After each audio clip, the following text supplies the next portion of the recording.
Go!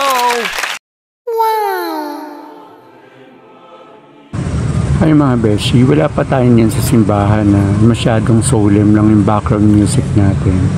Ako ay nasa LRT niyan, from Monumento, diretso tayo sa Baclaran Station para magsimba. Minamind condition ko lang yung isip ko para ma-focus ako sa pagsisimba. Para bawas muna ng mga isipin. Ayan nga't napakabilis ng LRT, mga ilang minutes lang ay bumaba na tayo at ready na tayo dumiretso sa Baclaran Church. Yun nga lang, may kakulitan yung wig na suot ng beshi nyo, kaya pa niyang ayos natin dahil natatakot akong madisporma yan, baka magsimba akong kalbo.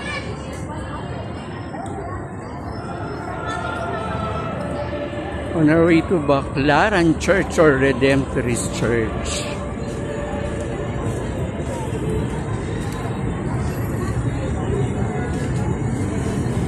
Maluwag na ngayon ang daan guys, parang Quiapo din. Yun nga lang, mas maluwag sa Quiapo. Mas matao dito ngayon. Kasi Mass Day or Baclaran Day.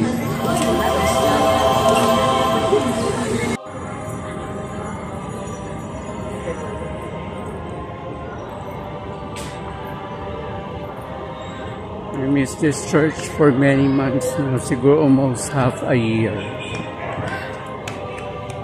Ngayon lang tayo uling kabalik para magsimba guys. This is Baclaran Church.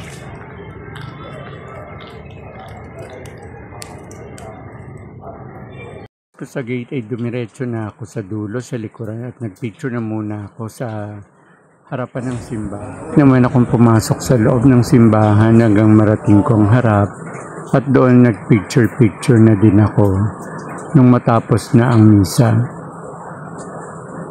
Ayan, narating ko na. Pa-bless na rin tayo nung matapos na yung simba at nagpabindisyon tayo kasama yung mga tao. Tapos dumiretso naman ako sa Candelaria kung saan nagtirik tayo ng 3 kandila at nagdasal tayo ng 3 panalangin para sa mga nabubuhay, sa mga kaluluwa ng mga mahal natin at personal kong dasal. Ayan yung napakaraming tao sa paligid ng sa loob at sa labas ng Candelaria Station ng Baclaran Church. Pagkatapos naman ay dumaan tayo sa Wishing Well kung saan nandun ang mahal na Birhen at nagdasal tayo at nag-wish na gagis tayo ng coins sa pananiwalang matutupad yung mga dinasal natin. Pauwi na nga tayo, salamat mahal na Birhen ng Baclaran Church. Ang mga dasal namin ay matupad sa tulong mo. Nawa isamahan mo kami magdasal sa Poong May Kapal. Salamat ulit Mama Mary ng Baclaran Church.